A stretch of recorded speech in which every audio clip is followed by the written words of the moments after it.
Hello everyone, in this video I'm going to talk about grid layouts. What is that? How important is that? And when we need to use that?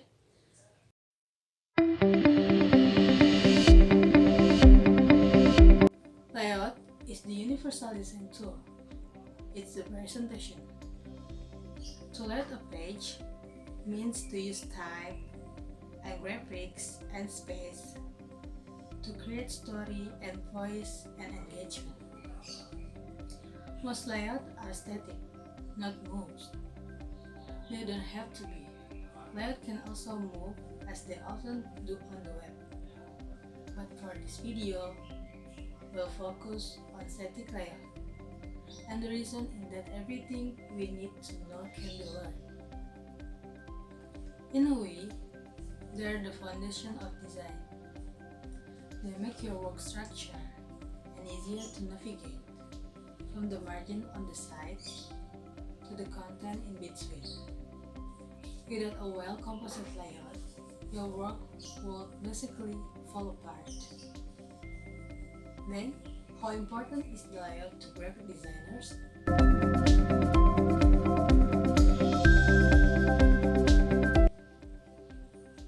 In many ways, layout is the important things of design.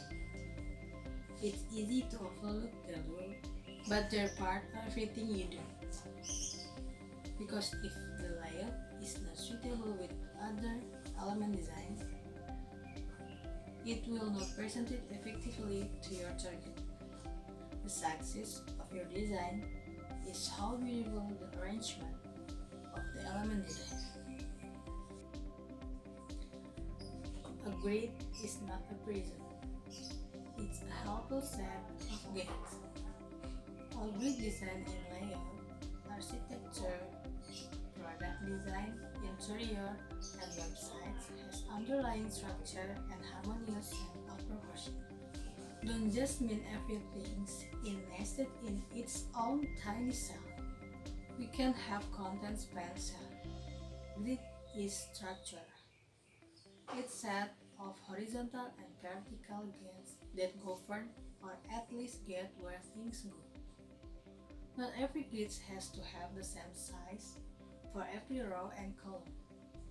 As long as we're reinforcing that horizontal and vertical alignment, the size of each of these can vary widely. When we need to use grid in our design, grids can be used for almost anything. Sometimes, starting with grids is a good way. Some people start with grids, a 12-column grid. Sometimes starting with this can help us make decisions about where to place and size things. A reference. But a lot of times we don't even need that. And sometimes elements of the design have different widths. Take a look at Google Image. Each item has a different width. In this situation, notice how they don't follow grid structure. The simplest grid is what you will use for a letter, a white paper, a report, data, just a single sheet, typically one column that you fill with text and perhaps a head and subheads. A more complex grid layout is what you'll find in magazine, a periodical, and a repetitive document. You create a grid. Most layout talk isn't built on a grid. There's not a preset structure. In fact, sometimes overgridding things leads to an overly rigid result. Grids in general can be used to make things look better, but sometimes can also make your design or layout more complex.